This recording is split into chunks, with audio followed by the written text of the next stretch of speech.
Today, we're diving into one of the most controversial and talked about stories of the week: the Trump administration's sweeping mass firing of federal employees. In what many are calling a bold and drastic move, the Trump administration has issued a sweeping executive order aimed at downsizing the federal government.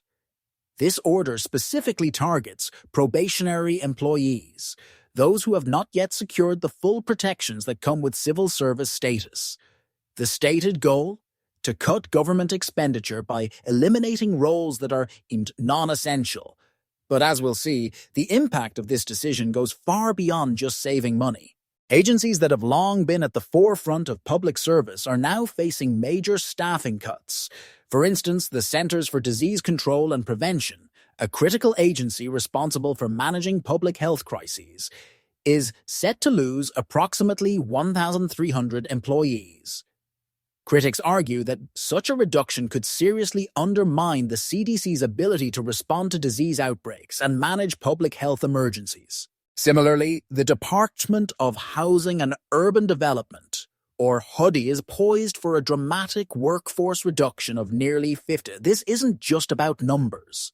It's about the vital functions that HUD performs, from civil rights oversight to compiling and analyzing essential data. The Department of Veterans Affairs is also among those hit hardest by this purge. But the strategy isn't merely about cost-cutting. By specifically targeting probationary workers, those still in the early stages of their careers, the administration claims it is streamlining federal operations and eliminating inefficiencies. However, this approach has sparked intense controversy, with many questioning whether trimming the workforce in this manner might sacrifice quality, experience, and the integrity of our government institutions. Adding another layer to this complex story is the unusual advisory role played by high-profile figures. Reports indicate that unconventional advisors, including none other than Elon Musk, have played a part in shaping this policy. Musk is now reportedly heading what's being termed the Department of Government Efficiency. His involvement, along with other private sector voices, has raised significant questions about the appropriate boundaries between business and government policymaking. Legal and policy experts have been quick to weigh in on the matter, and their concerns are both serious and far-reaching. One prominent legal scholar has described the mass firing as an unprecedented overreach of executive power.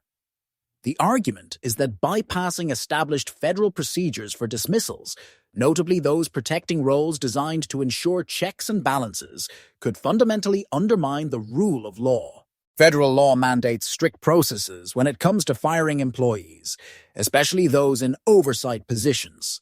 Critics point out that the administration's decision appears to have sidestepped these critical protocols, including the necessary notifications to Congress. Legal experts warn that this not only sets a dangerous precedent for future administrations, but could also invite a series of protracted legal battles. Beyond the legal ramifications, government policy analysts have expressed concerns about the broader implications for the federal workforce. Many of these experts emphasize that while trimming the bureaucracy might appear to offer short-term cost savings, the long-term consequences could be far more costly. The loss of experienced personnel and the erosion of institutional knowledge may lead to decreased efficiency, higher error rates, and ultimately increased operational costs. Economic analysts also caution against the notion that a leaner federal workforce will automatically result in a more agile government. They argue that federal employees are not just a budget line item, but an investment in the stability and functionality of our public institutions. With so many essential roles at risk, the short-term financial benefits might be outweighed by long-term risks to public health, housing, and other critical services. Looking ahead, the potential ramifications of these mass firings are profound and multifaceted.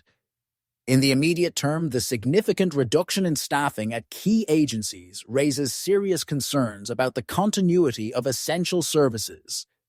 For example, If the CDC loses a substantial portion of its workforce, its ability to manage future health emergencies could be critically compromised.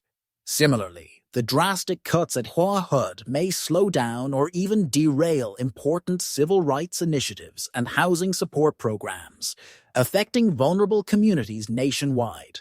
But the implications extend even further. Legal challenges to this executive order are already being mounted, and if these cases succeed, they could force the administration to reverse its policies or impose new limits on the executive branch's power to reshape the federal workforce. Such outcomes would not only have immediate operational impacts, but could also set the stage for how future administrations manage and potentially manipulate the size and composition of the federal workforce. Politically, this move could reshape the very nature of civil service in America by eliminating employees who might be seen as obstacles to the administration's ideological goals. Critics argue that this strategy could lead to a politicized civil service where appointments and policies are driven more by loyalty than by merit. Such a shift could have lasting impacts on how public policies are formulated and implemented, ultimately affecting the quality of governance in our country. As we wrap up today's in-depth analysis, it's clear that the Trump administration's decision to mass fire federal employees is more than just a cost-cutting measure. It's a move that could fundamentally alter the landscape of public service in America. From legal challenges and public protests to potential disruptions in critical services, the long-term implications of this policy are both complex and far-reaching. We'll continue to follow this story closely and bring you updates as they become available. Thank you for watching, and until next time, stay informed and stay engaged.